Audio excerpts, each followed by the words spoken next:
They're in the gate. And they're off in the 78th running of the Fountain of Youth Stakes. From the rail, Dornoch comes out firing and looks for the early advantage. This big favorite, Dornoch, is a chilly second on the outside. Back to third, it's Real Macho. Then it's Frankie's Empire. And outkicked in the early run is Dancing Groom. Dornoch's going to make the fractions here. Dornoch up and around Dornoch, who's back to second while on a hold. Real Macho is there third with Frankie's Empire in the clear fourth. And these top 4 or 5 ahead of Dancing Groom, who's last of all. The opening quarter complete in 24-1. To the backstretch they go. It's Dornoch and Luis Saez settling into a nice rhythm on the top end. They're in front by a length. Latched onto him in a flanking position is Real Macho second with Dornoch third at the rail. Frankie's Empire kept out in the clear while racing in fourth. And these top 4 are well clear of Dancing Groom, who's being outrun early. They go to the first finish line in the 2024 Fountain of Youth Stakes. They went to half in 48 seconds flat, very reasonable pace. It's Dornoch in front by a length. From the outside, Real Macho. From the inside, Dornoch. Frankie's Empire given the green light to launch a 4-wide bid and well back to Dancing Groom. Around the far turn they go. Dornoch tries to quicken up on the inside of Dornoch. These two now 2.5 better than Frankie's Empire.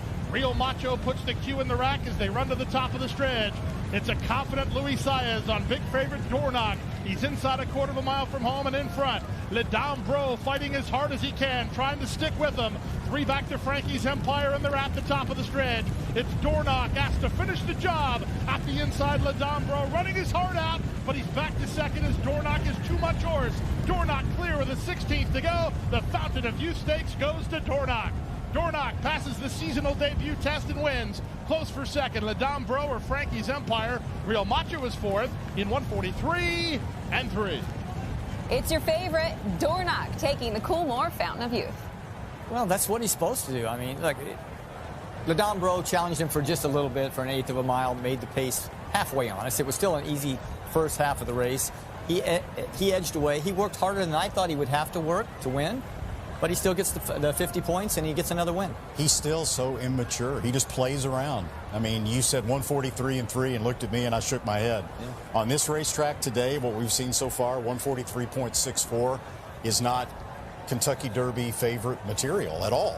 And that's the way he ran. I mean, Dornoch would be 200-1 right now for the Kentucky Derby, and yet he had trouble putting him away. But if you're trainer Danny Gargan, this is the perfect race for you. He gets a win, he gets the points, he didn't get gutted.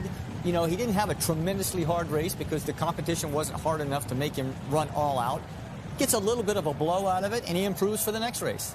And it seemed like Luis Saez around the turn was almost giving him a breather as well. You heard from Danny, he was managing expectations. So where do we see him again? I mean, hopefully we'll hear from Danny, but Florida Derby, is this a good prep race for whatever comes next? Look, I'm not saying he can't win the Florida Derby or the Bluegrass. I'm not saying he can't win the Kentucky That performance won't do it. Not even close. But that was not a good race for Dornoch. No, but it was his first start of the year. You can only beat who you're running against. And if you ask me what I learned out of today, nothing. Well, Spik Izi scratched. Lock scratched. Victory Avenue scratch. I mean, he was running against a glorified allowance field, and he wins. He ran against similar competition at Keeneland, beat him by 6.5 in much faster style. But I didn't learn anything today, other than he wins and he gets the 50 points.